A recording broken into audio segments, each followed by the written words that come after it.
starting line-up timnas Indonesia semakin kuat, siap mengalahkan Australia dan Bahrain. Impian masyarakat Indonesia untuk menyaksikan tim kesayangannya bermain di Piala Dunia 2026 sepertinya akan segera terwujud. Soalnya, kesempatan untuk mendapatkan 2 kemenangan di depan mata terbuka lebar. Pada tanggal 20 hingga 25 Maret mendatang, timnas Indonesia akan kembali bermain di grup C pada babak ketiga kualifikasi Asia Piala Dunia 2026. Di babak ketujuh, Jay Itzes dan kawan-kawan akan berhadapan dengan timnas Australia di Sydney. Australia berada di ujung tanduk setelah dipaksa bermain imbang tanpa gol pada laga pembuka di Jakarta tahun lalu. Seperti halnya timnas Bahrain, Muhara Bidilmun tentu akan menjadi santapan empuk bagi tim besutan Patrick Kluivert yang akan menggelar laga di hadapan ribuan penonton di Stadion Utama Gelora Bung Karno, Jakarta. Bahrain bukanlah kekuatan yang harus ditakuti. Terbukti, pada laga pertama di kandangnya, Bahrain sebenarnya sudah kalah 2-1 sebelum akhirnya diselamatkan wasit sehingga laga yang mentas di Bahrain National Stadium dipaksakan berakhir draw 2-2. PSSI gebir persiapan. PSSI terus melakukan persiapan dari segi materi pemain dan staf kepelatihan jelang 2 laga berikutnya. 3 pemain baru naturalisasi kini telah bergabung. Ketiganya adalah Ole Romeni, Dion Marks, dan Tim Gaypens. Mereka resmi menjadi warga negara Indonesia, WNI, pada 8 Februari 2025. Tak berhenti sampai di situ, kini PSSI juga telah mempercepat proses naturalisasi 3 pemain keturunan lagi, yakni Joey Pelupesi, Dean James, dan Emil Audero. Soal staf kepelatihan, PSSI baru-baru ini menunjuk Jordi Cruyff sebagai penasihat teknis timnas Indonesia. Putra legenda Belanda Johan Cruyff ini diharapkan bisa memberikan masukan dan saran kepada pelatih kepala Patrick Kluivert. Kehadiran Cruyff di ruang ganti dan amunisi baru tentu akan menambah kepercayaan diri Garuda saat menantang Australia dan menjamu Bahrain. PSSI menargetkan Patrick Kluivert sejak jauh-jauh hari dengan harapan bisa meraih hasil positif saat melawan Australia dan Bahrain. Tambahan poin dari kedua lawan ini membuat Indonesia berpeluang besar lolos langsung ke putaran final Piala Dunia 2026. 3 skema alternatif timnas Indonesia di tangan Patrick Kluivert. Timnas Indonesia akan menghadapi Australia di babak ketiga kualifikasi Asia Piala Dunia 2026. Laga ketujuh akan dimainkan di Sydney Football Stadium pada Kamis, 20 Maret 2025.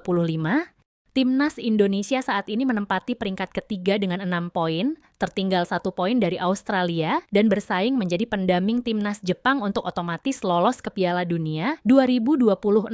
Yang patut dinanti adalah susunan pemain timnas Indonesia yang dipimpin oleh pelatih kepala Patrick Kluivert. Laga ini juga akan menjadi debut bersejarah Kluivert sebagai pelatih kepala Garuda sejak mengambil alih jabatan dari Shin Tae-yong pada Januari lalu. Corner Kicks punya ulasan menarik berupa prediksi alternatif atau formasi yang bisa diterapkan Patrick Kluivert agar timnas Indonesia bisa meraih hasil positif nanti di markasnya di Australia. Yuk, simak ulasannya di bawah ini.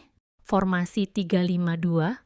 Timnas Indonesia bisa menggunakan formasi ini untuk bermain melawan Australia. Skema ini tidak lepas dari warisan era kepelatihan Shin Tae-yong yang sering digunakan. Formasi 3-5-2 sudah sangat familiar di era STY dan kemungkinan besar akan dilanjutkan oleh Patrick Kluivert. 3 back di susunan pemain kemungkinan besar akan ditempati oleh Rizky Ridho, Jay Itzes, dan Mace Hilgers. Kemudian 3 gelandang selanjutnya bisa diisi oleh Tom Hay, Marcelino Ferdinand, dan Ivar Jenner. Dan untuk 2 flank atau sayap kanan bisa diisi Kevin Dix dan sayap kiri Calvin Verdong. Sedangkan untuk 2 penyerangnya, Patrick Kluivert bisa diisi oleh Rafael Struijk dan Ole Romeni. Formasi 4-3-3. Formasi 4-3-3 identik dengan gaya permainan sepak bola Belanda dengan total footballnya. Skema ini cukup familiar bagi permainan mereka yang cenderung ofensif dan agresif. Untuk formasi ini, kiper Maarten Paes dapat dikelilingi oleh 4 back, termasuk Calvin Verdong, Jay Itzes, dan Mace Hilgers, dengan Kevin Dix di kanan. Trio lini tengah antara lain Tom Hay, Marcelino Ferdinand, dan Ivar Jenner yang sangat kreatif di lini tengah. Sedangkan untuk trisula depan, Kluivert bisa memilih Rafael Struijk di kiri, Ole Romeni sebagai tengah, dan Egy Maulana Fikri bisa mencoba berperan sebagai penyerang kanan. formasi 5-4-1. Formasi lain yang bisa dicoba Kluivert adalah 5-4-1. Formasi ini cenderung defensif dengan tujuan minimal mencuri 1 poin dari Sydney. Namun, dengan gaya permainan Belanda, Kluivert, dan dengan bantuan Alex Pastoor dan Dani Lanzat, rencananya bisa lebih menyerang sesuai kebutuhan. 3 bek yang akan disusunan kemungkinan besar akan ditempati oleh Rizky Ridho, Jay Itzes, dan Mace Hilgers. Dan untuk 2 flank atau sayap kanan bisa diisi Kevin Dix dan sayap kiri Calvin Verdonk. 4 gelandang dengan karakteristik lebih bertahan bisa diturunkan menggantikan Tom Hay, Ivar Jenner, Marcelino Ferdinand, dan Ricky Kambuaya untuk bertarung dengan memecah konsentrasi pemain lawan. Ujung tombak yang paling layak ditempati oleh Ole Romeni. Striker berusia 24 tahun ini baru saja mencetak gol pertamanya untuk Oxford United ke gawang Coventry City.